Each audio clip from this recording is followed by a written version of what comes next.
just a little overview. So again, we here at Adama, we host the Adama Fellowship. And so we spend a lot of time learning together about kind of the scope of what is food, where does it come from, and what decisions go into growing it.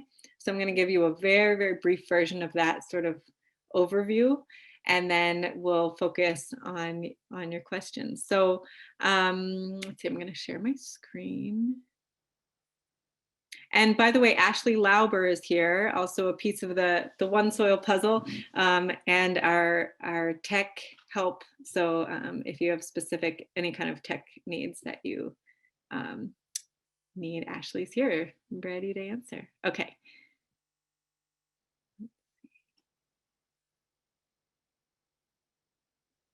All right, so we have all seen all of these different certifications, right? Or maybe some of these are more esoteric than others, but these are the kinds of things that we see on our food. And the reason why we have food labels, why we have things like USDA organic certification, American grass-fed certification, maybe your state, or certainly your state has, or even maybe even a more local region for you has some kind of certification that shows something was locally grown.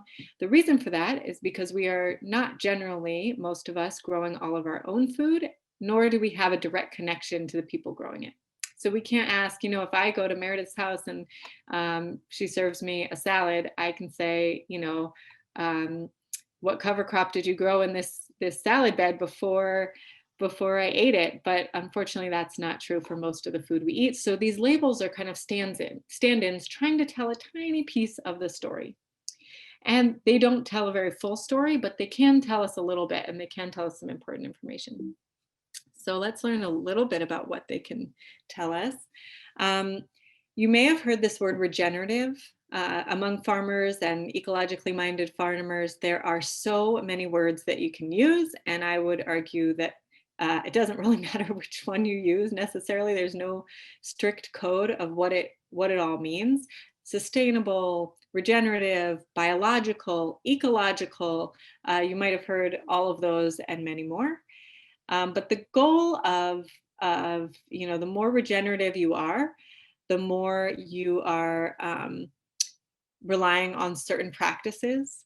And generally, part of the term regenerative, people are talking about building organic matter in the soil, right? So that means, you know, the stuff of life that perhaps grew lushly and then died, or ate something that grew lushly and then died and was processed by microbes and then broken down. That's called the organic matter in the soil. Anything that is or was alive in the soil.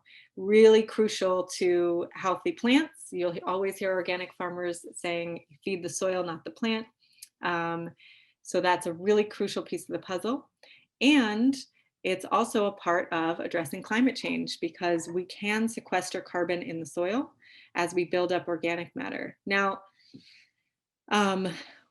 we all wish it was super simple and we could measure it. And I could say that because of my regenerative practices, I have put X amount of carbon back into the soil.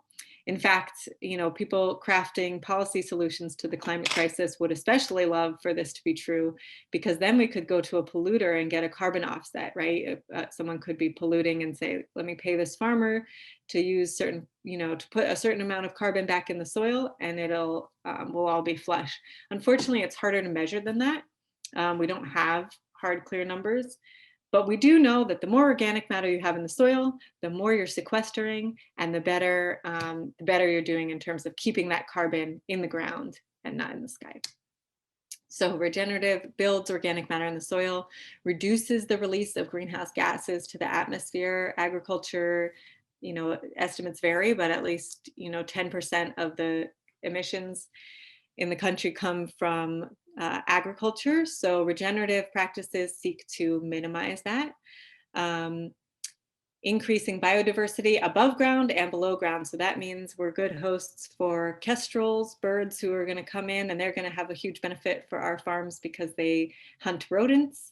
And we're also going to have a positive effect on biodiversity below ground. We want to have a really healthy soil food web. That's a term used to to sort of get at this idea that there's a lot of life in the soil, a lot of variation in the type of life in the soil too. We seek to be closed loop, renewable systems, so we're not bringing tons of stuff from off the farm. We're growing our own fertility with cover crops and putting in compost rather than bringing in fertilizers from other places. A regenerative farm or garden is going to be resilient. So in a changing climate, in the face of corporate consolidation, there's going to be some resilience to the system, and honoring the diverse plurality of wisdom, right? So we have scientific agriculture, which there is so much that science is teaching us every day about how to grow regeneratively. And there's ancient wisdom, there's indigenous wisdom here on our continent, there's Jewish wisdom, there's wisdom throughout history that we're paying attention to and hopefully honoring in our words and the ways that we're talking about growing.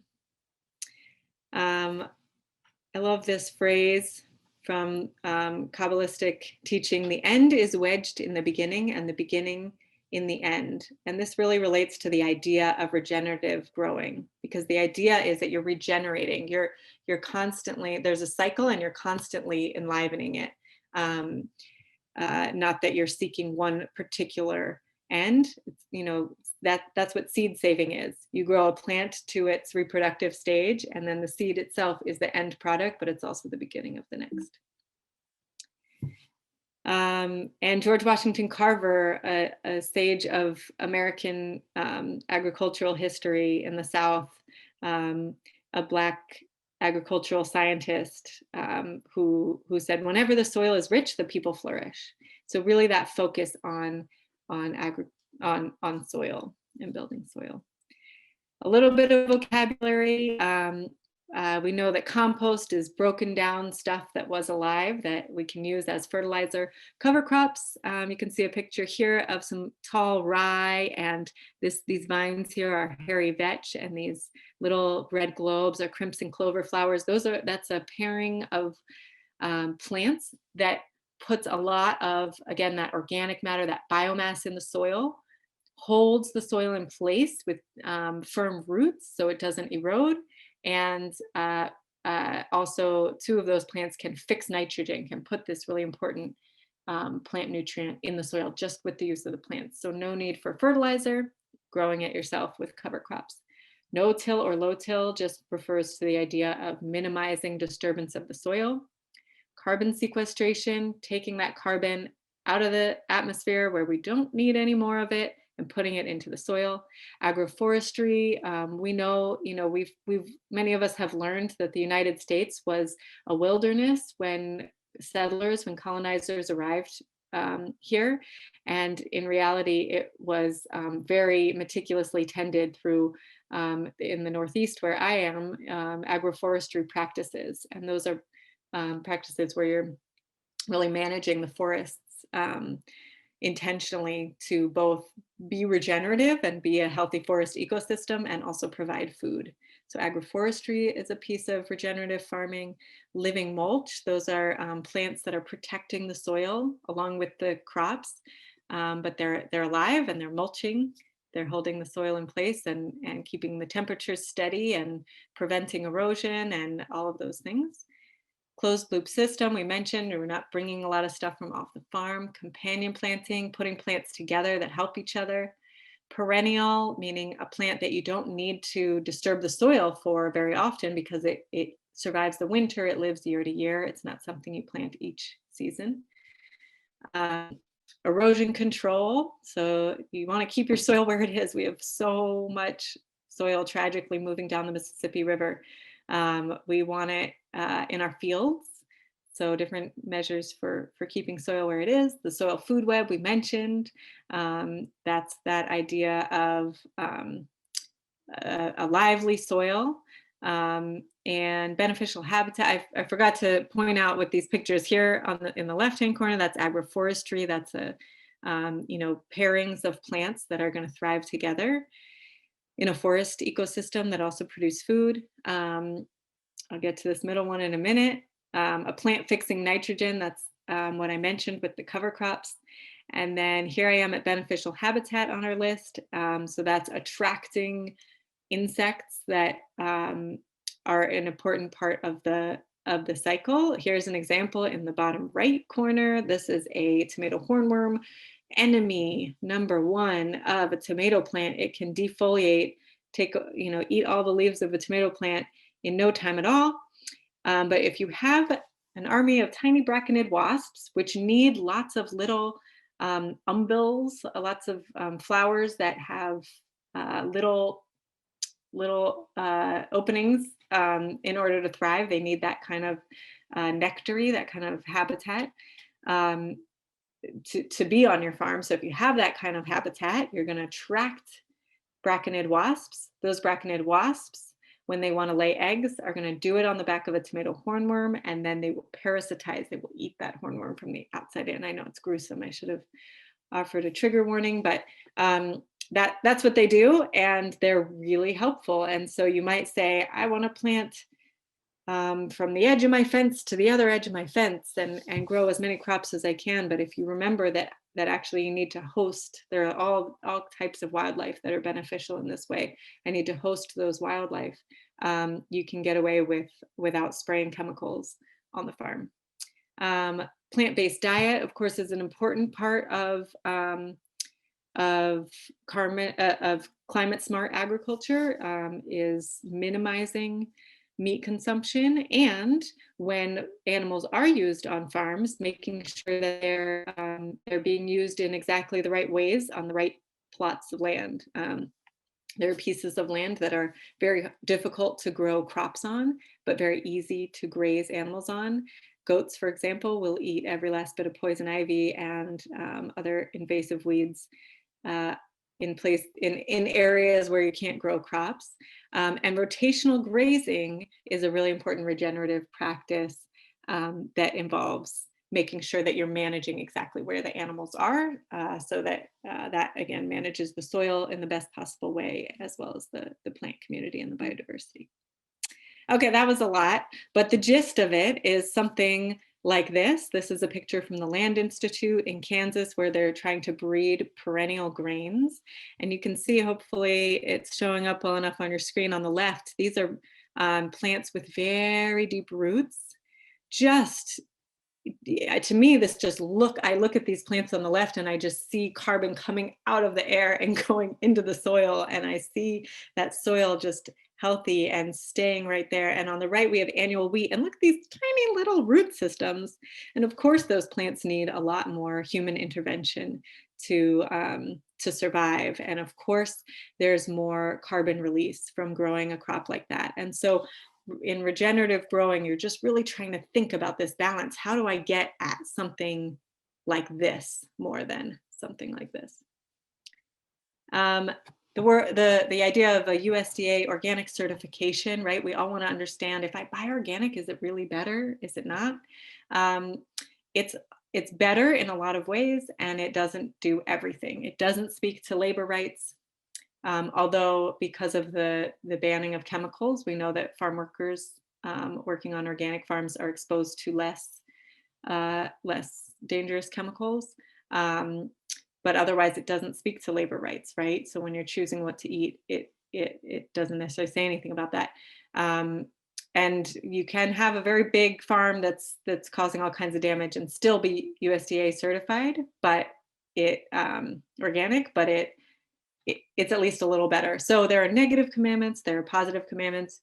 Thou shalt not use synthetic chemicals, thou shalt not use antibiotics, thou shalt not use industrial fertilizers or GMOs. The positive commandments of organic, you have to rotate crops. So there are things about organic, even those big industrial, wherever they're growing the corn that goes into the organic Fritos, they still have to rotate their crops. They have to use cover crops to some extent, and they have to show an increase in organic matter in the soils. And then we have food justice and food sovereignty as a critical piece of the climate puzzle, and our human puzzle, making sure everyone has equal access to land, living wages for farm workers, safe working conditions, the right to unionize, honoring Indigenous land rights and diverse wisdom, correcting for historic injustices in the food system, food access, for everyone to have access to culturally appropriate and nutritious food, So these are all also go into the decision of what to eat and how. Thinking about climate smart agriculture and the idea that it's not just one simple thing about carbon, but it's really about making sure that farmers can be productive and have stable income, while at the same time strengthening the resilience of the system, making sure it can keep going in the long run, and reducing agriculture's contribution to climate change.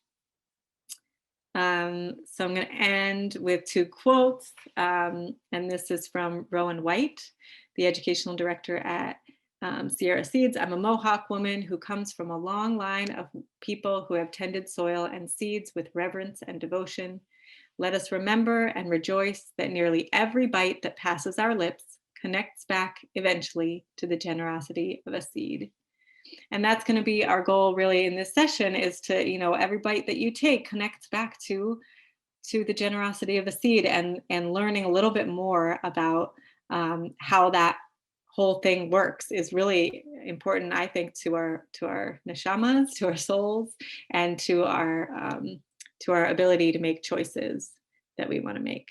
Actually, that's the quote I'll end on. And this is the Adamaha farm. This is our compost yard with our big, beautiful piles of compost and the chickens roaming about and eating them. Again, a real regenerative kind of idea that you're stacking the functions of what you're doing. If you have food waste, and that food waste is attracting flies, and those flies are laying eggs, and those are the maggots. Well, chickens really love maggots. So you're in the right place if you're a chicken and you're in a compost yard. And then some of our vegetable fields there. So we're ready to open it up to questions, and we'd love to just have them in the chat. That'll make it easiest for us. And then we'll kind of like, if we need more from your question, maybe ask you to unmute and share a little bit more about the question. And then we'll just kind of take turns, Molly and Meredith and I, depending on our experience. And yeah, so I'm going to scroll the chat here. Thank you all so much. So, these little rectangles on the Zoom feel so anonymous, and then looking at your description of where you are and what you're doing helps make this COVID moment a little more expansive. Imagining each of you and where you are. Janna, I actually have a question while people are thinking and typing. I feel like a little embarrassed not to already know this, but I figure if I don't, then probably other people don't. But can you just say a little bit more, like talking about organic matter in the soil? Like, does organic matter, like from what I understand, like practically as a farmer, it could literally just mean like leaves, or like, I just don't understand totally. It seems like it means a lot of things, and I don't totally understand why it's good or like what it means. So I'm sure either you or Molly could answer this. Great question. I just talked for so long, and Molly's a soil scientist, and yeah, you want to chime in? Yeah, totally. Yeah. So organic matter is just that anything that's like a living like has been alive at one point is organic matter, right? So that could be the leaves that were on a tree that fall down, and you lay that out in the field. Compost, which is so many different once living things, byproducts, food, vegetables that we eat, breaking down and putting that into the soil. So essentially does that make sense? That it is, you're right, it is many different things, and it can come in many different forms. But the most common form that we use at One Soil is compost, and like you can use mulch, some like Janna was talking about, living mulch, or even when we mow down our old crops and till them back into the soil, that was once a living product, now going to be some soil organic matter back into the soil. Yeah, and that organic matter is so important for a number of reasons. It's the buffet for the soil food web. So all those microbes in the soil need lots to eat, and then they proliferate. And it's important because plant roots can't take in nutrients from anything but broken down life. Meaning that, well, okay, it depends on the nutrient, but so the definition of soil is broken down rocks and things that were once living. So minerals and organic matter, broken down bits of rock and things that were once living. And those soil roots can't just, suck the nitrogen or the potassium out of a banana peel. But once microbes have digested it and it's sort of like in there as complete stable something, then the plant roots can take it in. And so a lifeless soil is going to need something like those little pellets that you see on grass. Sometimes those are manufactured fertilizers that have a certain calculated nutrient quality to them.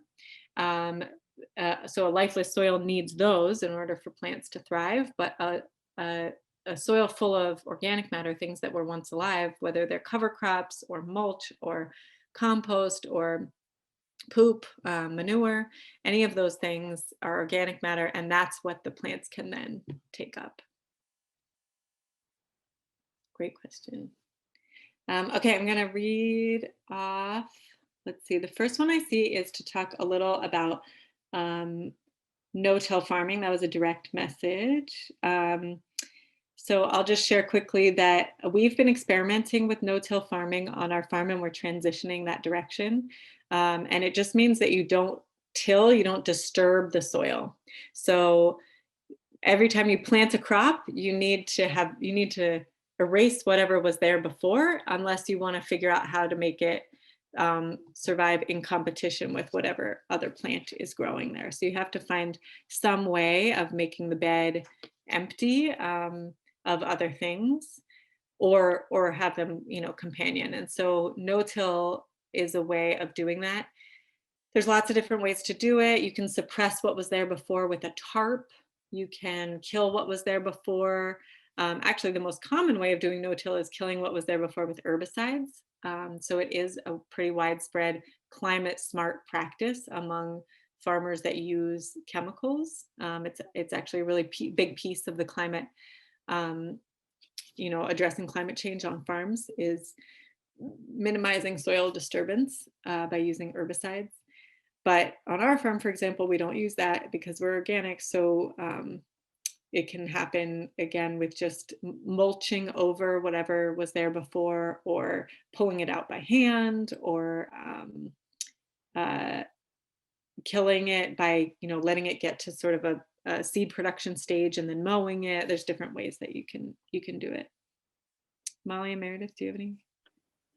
Yeah, we've been experimenting a little bit with like minimal tillage, which is not quite no-till, but we've been using a lot of broad forking on our space, which is it's a giant fork that you can dig. It digs about a foot into the ground and aerates the soil a bit deeply, but it's not as intensive as like a rototiller, which really like chops up the soil, and you're not left with any soil structure. And as Janna was talking about, we need a living soil, and the microbes and the fungi need a habitat to live into, and they live in these little clumps of the soil structure as well.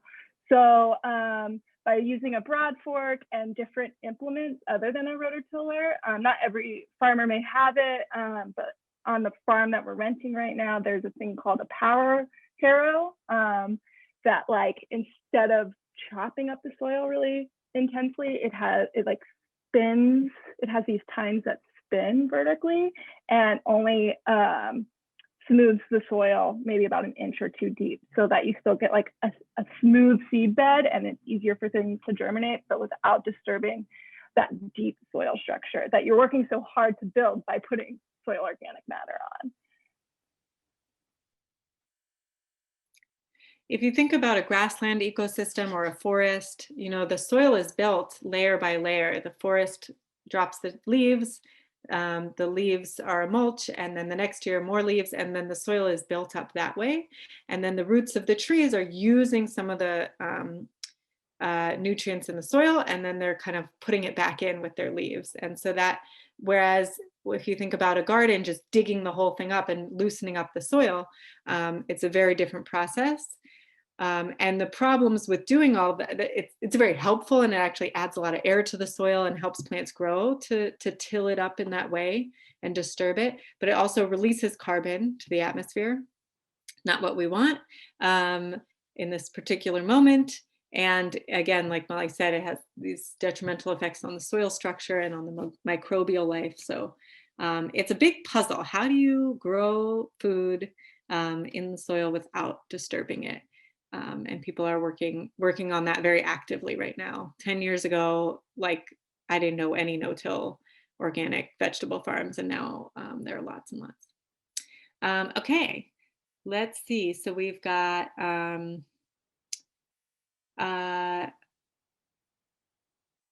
thank you for that note on on farm workers' health and expanding more on culturally appropriate food. Just the idea that everyone not only does everyone have a right to food, which sustains us and we need to live, but we also have a right to food that meets our cultural needs. So for example, for me, that might be access, because of my Ashkenazi Jewish heritage, that might be access to wheat flour to make challah, or to, matzah at a certain time of year, and those types of things.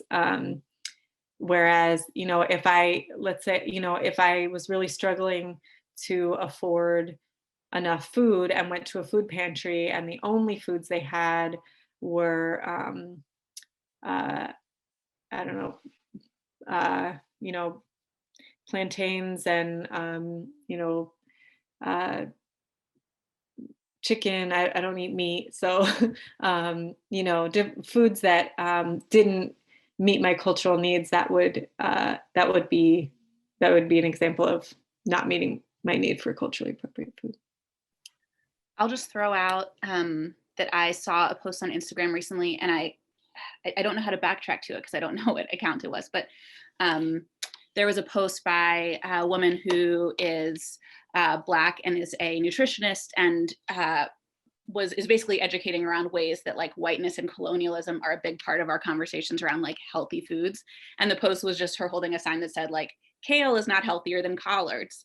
And it was, and like, even just that was, I was like, oh, right. Like the ways that like the foods that are held out as like the healthiest are often infused with, white supremacy or colonialism in ways that we might not always think about. So that's something that I am trying to think and learn more about. Yeah. Thank you, Katie, for this question. Do you leave the root balls in the soil as you're redoing a bed to break down in the soil? Yeah, good question. It depends a little bit on what what you're planting next in the bed, but we've had a lot of luck with exactly that. We had lettuce growing, and we would harvest just the head, cut it at the base of the soil, and remove that whole head of lettuce. And then all the lettuce roots are still there. As long as you cut it low enough, it's not going to regrow. And then, just plant the next thing right next to those roots. Now, if you're growing something with really tough roots, and, if I had a corn crop and I cut off the corn plant, and then there's just like these really fibrous roots, and I want to seed carrots next, and they have these tiny little seeds, that's going to be trickier. So depending on what you're planting next. Do you have any thoughts on that, Meredith or Molly? Yeah, I think it depends on the scale of farming that you're doing, and like you said, what you're planting next. Oftentimes, like if we're direct seeding something after like a broccoli harvest, broccoli crop, is because we're doing like the minimal tillage part of it, we can't chop up the like root ball or the parts as easily for the microbes to break down quickly. So we have to pull the whole thing out and put it into a pile to decompose on its own, and then put it back into the soil when it's smaller. So there are instances when we take out like the root balls, but then, like you said, being able to keep it in would be ideal because it can just break down in place. But sometimes it needs added help to break down, depending on the size of the garden or the farm. So.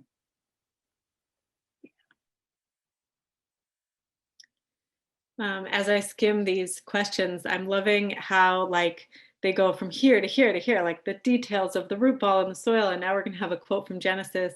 And I would say that's fairly reflective of the experience of farming. And one of the things that I love the most about it, which is that, you know, you're addressing these micro questions like, well, am I going to grow carrots after the broccoli? And what should I do with the you know, stem? And then like, wait, but what does my religious tradition say about, you know, all of this, and then back down to, you know, how do I sell this kale, and which community needs collards, and which, you know, and all those questions are wrapped up in it. So I'll read Jamie's question. What do you think about this quote I learned from earlier in this festival that I think is not relevant to regenerative practice? Genesis 2:15, the Lord God took the man and placed him in the Garden of Eden to till it and tend it.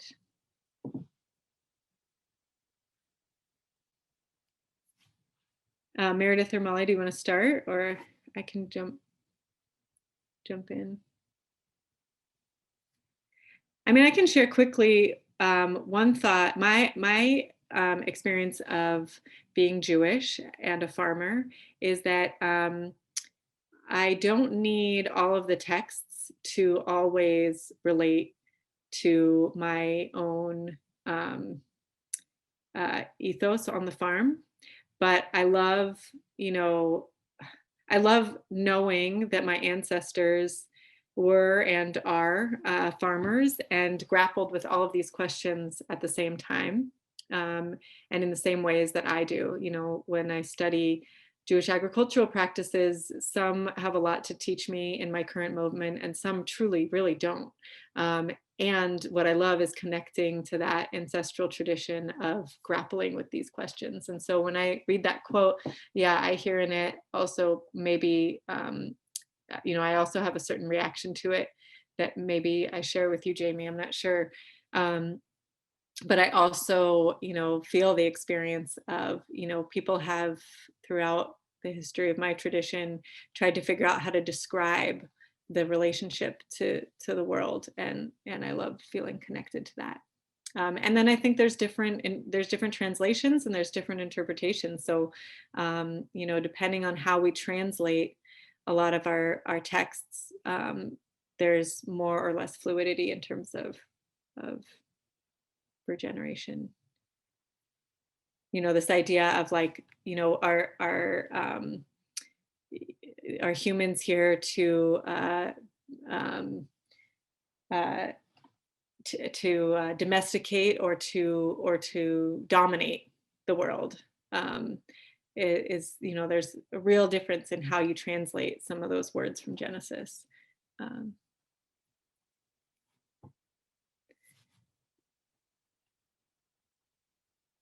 Molly or Meredith, do you have any reflections on that? Yeah, I think well said. I agree that like one of the things that I think is best about our tradition is, you know, there's plenty of hard stuff in the Torah that like we found ways to pull very different meanings out of. And I think that one really gets to the heart of like, you know, the difference of like having dominion over a place versus like stewarding. Like, what does it mean to have responsibility and accountability, but not ownership? And yeah, so I think it gets to the heart of a lot of that. Thank you, Jamie, for that. And Jonah from NYC, 2 questions. First, are you able to comment on the question of scalability in order to meet growing population needs? And secondly, for those who wish to have their investments reflect their ethics, are there public companies that you think are worth investing in? Great questions. Okay, for the first, Meredith or Molly, will you jump in if you want to answer before me? Otherwise, I'm happy to. I'll go on this one. Oh no, you go ahead, Meredith. Yeah. Well, I was going to say you go first, and then I just have someone to recommend as someone to like follow and read on this topic. But you go first. Perfect. Yeah, it's an important question. I think my my biggest answer is really about investing in research. And maybe that gets, well, yeah, in the sense that we don't totally know the answer about scalability for certain questions, partly because it just hasn't yet been explored deeply enough. So much of the research into how farms grow food is, you know, Monsanto, Bayer, these big corporations are investing a lot of money in developing systems that are high yield, that are also not very respectful of the future, I would say. So we need more research into all of that, but people are doing really active, incredible research. You know, the Land Institute that I mentioned, this idea, if we could breed grains that are perennial, that don't require the disturbance of soil, that's certainly a massively scalable idea. Some of the ideas, like, you know, on our farm, we use tarps sometimes to avoid tillage. It's not a scalable idea. I mean, it's scalable to like 50 acres. It's not scalable necessarily to, you know, to global feeding the world population, but other things that we do are 100% scalable. So, and there's a lot of big questions in all of that. What role do robotics play? How can we get more efficient? This idea of precision agriculture. Public companies, there's one called, I'll have to think of what it is. That's, I don't know. I'm not totally turned off by the robotics in agriculture. Other people, I'm sure, have a different opinion, but I think there are ways to take this kind of like ancient wisdom around farming and move it forward, using the tools of today, including perennial breeding, all those things. I just wanted to shout out to someone that I have been learning a ton from on Instagram that I think is writing a lot and doing really some really amazing work. And his name is Chris Newman of Sylvan Aqua Farm, and I'll put the Instagram and the website. But I've been learning a ton. He's an Indigenous farmer and is really thinking and writing a lot about scalability, and they are working to build a really large scale farm that centers like Black, Indigenous, people of color at the center of their farming, and is combining a lot of like agroforestry, animals, growing, but he's doing a lot of writing on these ideas of like democratizing food scalability, what is not scalable, or like the sort of like the whiteness and white supremacy that's kind of like in our regenerative movements in ways that is damaging. And anyway, I've been learning a ton from him.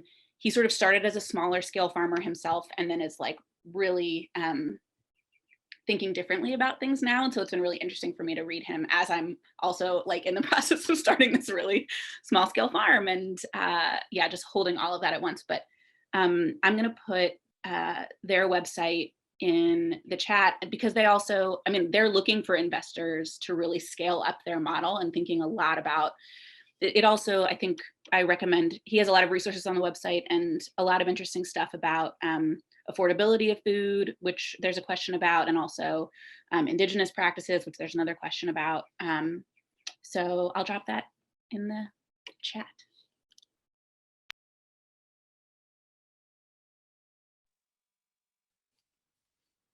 Awesome. Okay, Sarah asks, sometimes in response to why we should go organic, I hear Jews, in particular Jewish leaders and Jews who have ancestors who were lost to genocide, make comments such as, making food more expensive is a step towards annihilation of our people. What are some skillful responses to someone who cares about preservation of life of humans, but is reluctant to even be in the conversation? Wow. My answer would be, we have a problem right now, and it's a problem of federal policy that is making regenerative food more expensive, and we need to focus our attention on shifting those policies.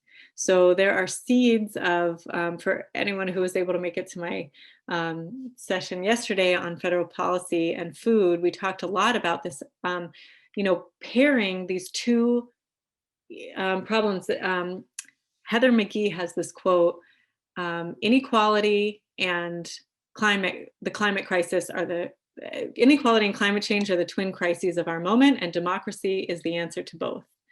And I think that's so crucial, because this idea that we need to have leaders who are crafting policies that address both at the same time, as opposed to what's happened now is that federal policy has made this, massive industrial scale agriculture, really the products of it, cheap by, these, what they call, I'm getting the word now, externalities, right? Like this idea that, all the pollution is someone else's problem to deal with. And through subsidies, we make that type of farming cheaper, as opposed to investing in, again, the scaling of these regenerative practices. So I think I would respond to those points by just saying, yeah, let's work together, because we need to change this reality right now that regenerative food is more expensive. And in the meantime, it is not the problem of food insecure individuals to that we should do this kind of like green shaming, everyone should use their consumer dollar to purchase and support regenerative farms, but rather we need to change the system. Yeah, I'll just add one more thing. For the past couple years, I've also been working at our local food co-op, in addition to farming part-time. And my role there was like doing a lot of marketing around our like local vendors, and I was brought on largely because like it's something I'm passionate about, like local food and farming. And I had a really frank conversation with our general manager when she brought me on, and she was like, we're trying to create a co-op that serves diverse needs in our community, and we have these dual goals of providing affordable food, like truly affordable for everyone, and also providing ethical options and all the ways that means. And that it's just like, the reality is that it's complicated, and I do think there's a place for us to, like, I think we always need to make sure that we're not judging people for their food decisions, I guess, is in a way that like and I think in those difficult conversations, trying to start from a place of making sure that people don't feel judged, and that it's really clear that like we believe food should be affordable for everybody. I think where the breakdown is, like Janna was saying, is that like for farmers, for like the individual farmers to be blamed for the high price of food that is grown, more ethically in various ways, like isn't going to solve the problem. But it is a problem. And so, yeah, this is sort of a convoluted answer, but like, I've just learned, I think there's a way that as I've gotten so excited to learn more about this stuff, I think we can all be really purist about things when we get very excited about them personally at first. And it's just really important for us to be able to hold complexity that like, that organic food is out of reach for a lot of people, and not making judgments, and making sure that people start from a place of not feeling judged, not putting that onus on personal consumers when they're, as Janna was saying, this is a systemic issue.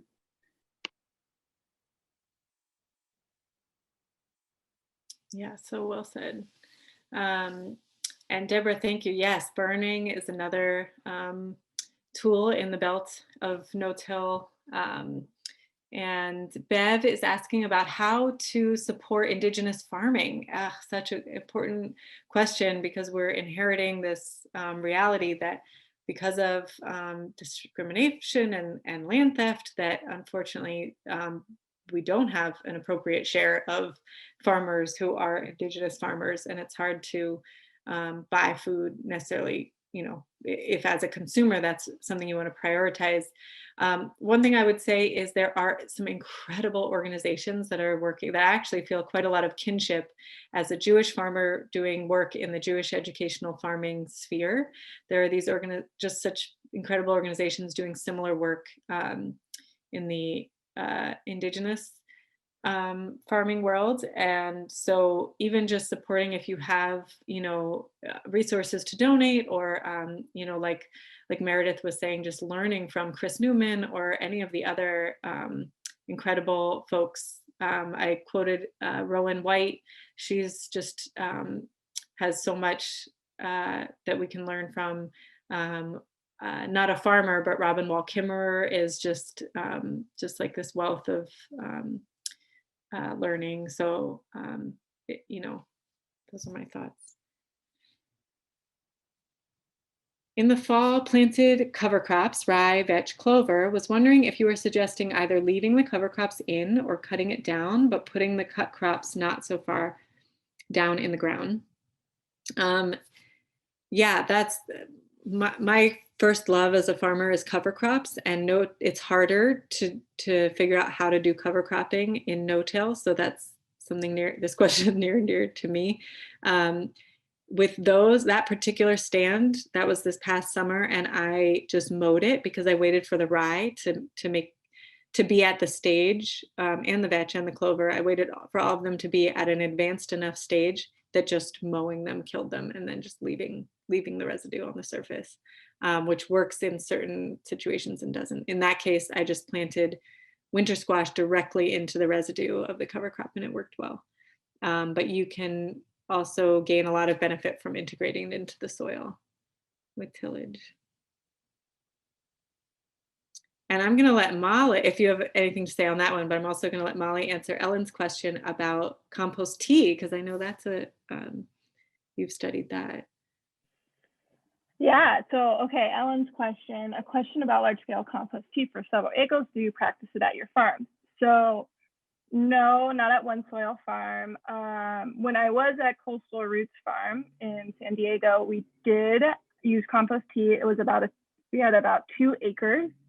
So that's actually not very large scale in the grand scheme of things. But compost tea is tricky because it has to stay aerated in there, because the microbes that do the work in the compost are aerobic microbes, so they like oxygen. And so you do need a decent amount of infrastructure to do compost tea at a large scale. I haven't looked completely into it, like what the largest scale it's been used at, but I've seen it used small farms ranging from like 3 to 5 acres. And at Coastal Roots, we had a tractor that had a huge tank in the back that you had a sprayer on, which are not cheap implements at all. And so it's actually not super accessible to most farmers. But so to answer your question, I haven't really seen it at a large scale, but at a small scale in your home gardens, it's actually really easy to do. And you can even do it, you wouldn't need like because you need to add air into the compost tea, you can actually just stir it up constantly, and you wouldn't need to spend money on a pump and all these things just because it's for a small space. So yeah, it'd be interesting to look into how to deal with that problem at a larger scale, and if it would be possible to do it in a affordable and sustainable way. Awesome. I'm going to, in the interest of time, these are such incredible comments in the chat, and I'm going to skim over them to the next question. So folks should make sure to read these wonderful comments. And Jamie wants to learn how to support this food legislation in action, and is wondering where to begin. You can watch the recording of the session I gave yesterday. Actually, I don't know if we're going to post it or how, but you can, and Liva, I don't want to, Liva would know. She's our wonderful leader in this Climate Fest. How can Jamie access that best? Yeah, I was just gonna pop in and say, all of the Hazone events are going to be on our Hazone YouTube channel. And I will actually just like plug it into the chat real fast so people have it. So once yours is all done, we'll like upload it and then it'll be there. Perfect. Thank you so much, Liva. We had the literal expert in the room.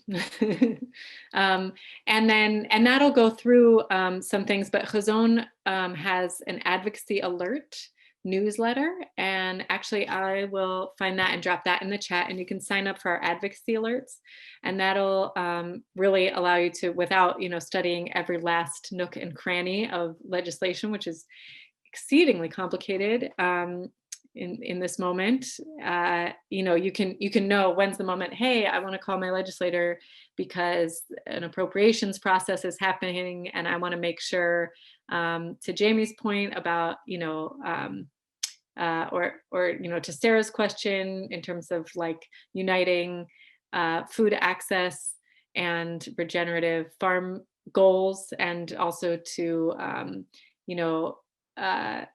another point around,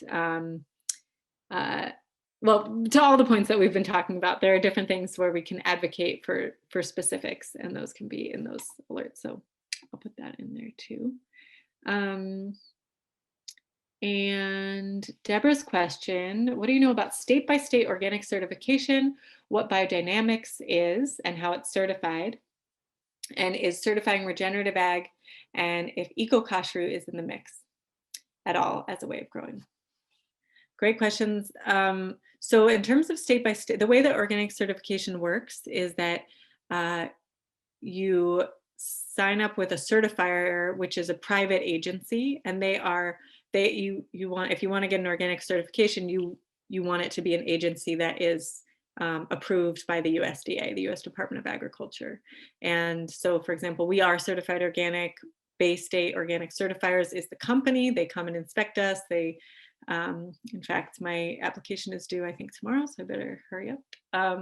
Or, they'll be a little late. So each state actually doesn't have different standards, but you will see on your products, you might see California or Oregon Tilth. I think CCF is one in California. I forget what it's called. But that just means the literal certifier that did it, but it's all the same rules nationally. Biodynamics is, if folks have heard of Rudolf Steiner, he was a thinker, European, Austrian thinker, who came up with around the turn of the century, came up with a theory for everything, including education, which is Waldorf, including beekeeping, including literally everything. And his thinking on farming is biodynamics. And so it really is a lot of these regenerative practices that we talked about, with an emphasis on animal agriculture being integrated, and on these sort of like spiritual aspects of the growing and these kind of homeopathic preparations, and there is a certification for that.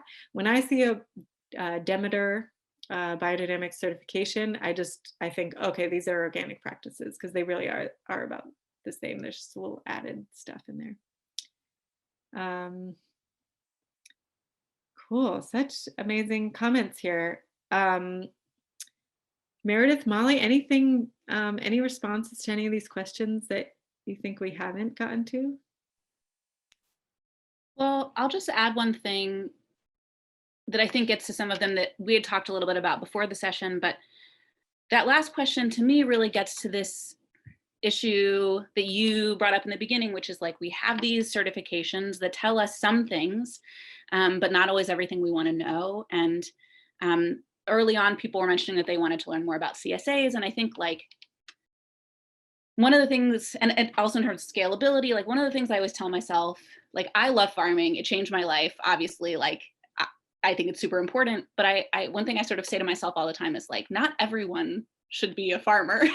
But I do believe that the world would be different if everybody knew a farmer, and knew their farmer. And even if you couldn't buy all of your food from that person, but to know someone personally who is farming. And I think that really gets to that last question a lot, because it's like, okay, these certifications are somewhat useful. They can tell us some things. But, even in the phase when I was like shopping at the farmer's market, this question of like, what's even the question that I ask to find out the thing I want to find? Like, what's even the thing I need to find out to know what I need to know about how this food was grown? It's so complicated. Maybe it's not whether they're certified, is it? And sometimes people would say to me when I was working at the farmer's market, like, do you spray these? And I was like, oh, well, even that's not the right question because there are organic sprays. So it's just, I know it can be really complicated. And I just encourage people to, even if it's a small thing, like this is why having your own garden or even buying a thing from a local farmer or talking to people who farm, to be able to have these conversations is a big deal because it can help us get to these issues more holistically. And I think that can be like a personal changing point for us to even figure out what we need to learn about and what legislation we need to be backing, and if there are places where we can invest. So just a general thought. Yeah, just to echo what Meredith said, to like build on these relationships and learn from each other, because like that's really how we're going to understand our food system, change our food system, and by connecting with each other. So yeah, echoing what Meredith said. Yeah, you're like, people, we're confused because it's confusing. I think it's like, you know what I mean? Like, it's like, yeah, it's not just that, like, it's confusing. And so, yeah, I mean, thanks for being here. Like, thanks for listening to us talk now. And yeah, I think just continuing the conversation however you can. And I hope you'll follow at least, you know, a couple of people that I dropped in the, I wonder if there are more resources we can share on like indigenous farmers and like farmers from other cultural backgrounds and Black farmers to also learn from. So great. Yay. Thank you everyone for being here. Really wonderful. Thank you for all these incredible comments. It's not too late in the early spring to plant cover crops. Just plant peas and oats. If you're in a climate like ours, something, you know, look up what you can plant then, not too late. And yeah, great, cool. Thanks so much. Can I say one more thing? Oh my gosh. Just, Please. I'm gonna drop a quick link for One Soil Farm. Oh yeah. In the chat. Let's see if I can actually get it to work. But yeah, follow us also, One Soil Farm on Instagram. We'd love to be friends with you there. Yes, I did the link. Yay. Thank you, everyone. Shabbat shalom. Shabbat shalom. Shabbat shalom. Shabbat shalom. Shabbat shalom, and thank you. Thank you.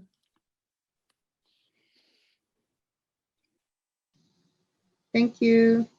Thank you. Thank you all. Yes to Soul Fire Farm. They're great. Yeah. Aren't they the best? She was at the Biodynamic Conference in New York a couple of years ago. It was amazing. So wonderful. And she's speaking at the Jewish Farmers Network gathering coming up. When is that? You know, last year it was a choice for me between NOFA Vermont and the Jewish farmers, and NOFA Vermont's closer. So I went with that. When is that one coming up? Tomorrow is the second day, and you can sign up. I think it's $18 for just the second day because they did the first one last week. Yeah, tomorrow. Oh, so they're doing it like week after week kind of thing? It was just a 2-week thing, and it's on Zoom. So the first one was last Sunday, and then the next one, right? Tomorrow. Yeah. Yeah. It's just Sundays, isn't it? It's only. Yeah, I think it's just those 2 days. 2 Sundays, yeah. You know what? I might have to miss it because I mean, I'm doing this and I don't have tons of money. So like if I can do this for free, I'm kind of like, and I have some NOFAs coming up and, you know. Great. Like you could can ask start them too. They might, I think they won't turn folks away for lack of funds. So. Oh, okay. You can start like for the NOFAs, you can start like at the beginning of January and go to like the end of March. You know what I mean? Also, in terms of a really affordable farmers conference, check out the Maine Organic Farmers and Growers Association, MOFGA.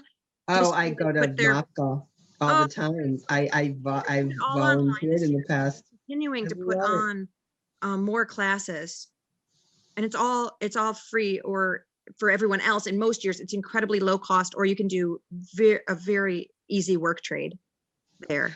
I've seen, I think I went to 1 or 2 online. You know, Vermont is instituting like pay as you're able. And I think Oh, great. NOFA is going to be doing that too. Oh, finally. I mean, you No, know, for mass was ridiculous.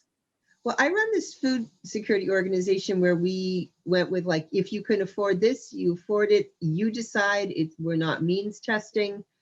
And, you know, the funny thing is those who can give will give more. And those Right. who are not able to are grateful and might volunteer, whatever it is, it all kind of washes out, you know? So I think maybe we'll go more in that sliding fee scale, you know, kind of way. I wish we thank you could all do for it with being food at here. the farmer's market. I'm sorry? Thank you. I was just saying thank you all for being here. Thanks a Thank lot. you Sorry all. we kept you guys. I do have to run in a second, yeah, but I'm Okay. really glad to have been here. It was awesome. Thanks. Bye-bye. Bye. Thank Bye. you. Jana, I had a, Yeah. is that how I pronounce your name? Janna. Jana, sorry. I just wanted to know about the organic farm workers, why you felt like it wasn't, like why organic didn't help farm workers. And I know that I knew that the USDA had taken over certification. I just didn't know whether states were also, some states doing individual, like a separate certification because of seeing the double sticker sometimes. No, So- there's not. That's not the case. It's all USDA. It's just that if you see the double sticker, it's just because it's saying who the certifying agency Right. was. But Yeah, they're that makes following the sense. same rules, USDA. And yeah, sorry if I said that in a confusing way. What I meant was it doesn't say anything about labor rights. USDA organic, you can still, you know, pay workers not pay them a living wage.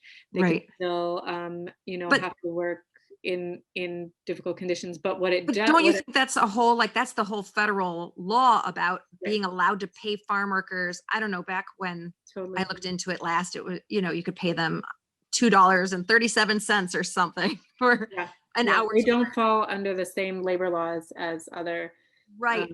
categories of work. It just felt like you were,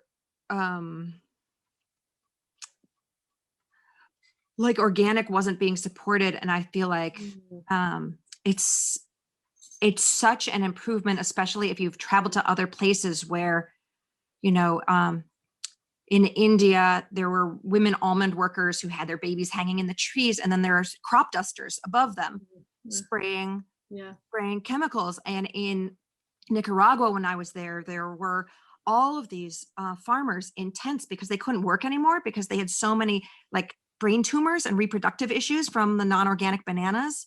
Right. And so to me, I feel like organic is like, there are more costs than just your pay. There's also the cost to your health or your life or your ability to have kids. And I just want that long-term cost to be part of the discussion. Yeah. Thank you. Thank you. That's really great feedback. And I'll integrate that next time because you're so right. And I the point I was just trying to get to was that, it actually initially when USDA organic rules were proposed in the 80s, there were the idea of it was like something isn't organic if it, if someone was working under horrible conditions to grow it, including, workday laws and all those pieces. And there were labor rights issues tied up in being certified organic. And then they were taken out. And so I agree with you 100%. Like I still, if I am going to buy, in the winter, sometimes I do, like on New Year's Eve, my daughter and I really wanted to make fondue. And so we bought strawberries. And of course I chose organic, not just from a pesticide environmental issue, but also knowing that the farm workers who were working with them were not exposed to that level of chemicals. So I agree with you 190,000%. Like it's so much better because of the exposure to chemicals, and it just is unfortunate. And I wish that organic reached even deeper into labor rights. But Yes. You're right that the way I phrased it didn't communicate all of that. So thank you. It just sounded like maybe organic wasn't worth the cost, but to me, I think long-term cost, and I'm like, oh my gosh, organic in terms of like, it's just a more broad spread term at this point. Absolutely. And I've been seeing so many the companies that are dropping the organic certification in favor of non-GMO certification. Ugh. And non-GMO, like, yes, that's helpful too, but that's covered under Exactly. organic, and Exactly. but organic also covers the land and the people. I mean, they Right. not the pay. The pay is I consider that a separate issue. Right. Um, Right. Yeah, you're so right. And I'll communicate that more clearly next time I talk about it. Thank you. Okay, I just didn't know if you had particularly something, but I wasn't involved in organic farming until I just started a little bit right when the USDA took over. So I didn't even know that. I was around when, or became aware of it around the time that they were like, can we incorporate sewage sludge under organic? You know? Yeah, right. Oh, yeah. Cool. Well, thank you so much. Yeah. Oh, and I sent you an email on your website Oh, yesterday. Are you checking? Like, should I not worry that you didn't receive it, or should I try to resend it to? great question. I don't know. I haven't been super tapped into my email. Yeah. I just had a bunch of questions about Ohio. So I was living in New England, and then because of COVID, I returned to Ohio, and I had a bunch of questions about like because I attended your workshop yesterday regarding legislature, and it seems really sad here, the condition of land and water and air in Ohio, especially when it used to be called, at least when I was growing up, the breadbasket of America. And so I just wrote to you with a lot of questions about like sort of what to do, or what approach would you take, or, you know, should I even spend my time with the Ohio government when they've been busy overturning anything that citizens do versus, you know, should I be writing to other people in government or calling them that actually might care that Ohio is poisoning itself and the land? Right.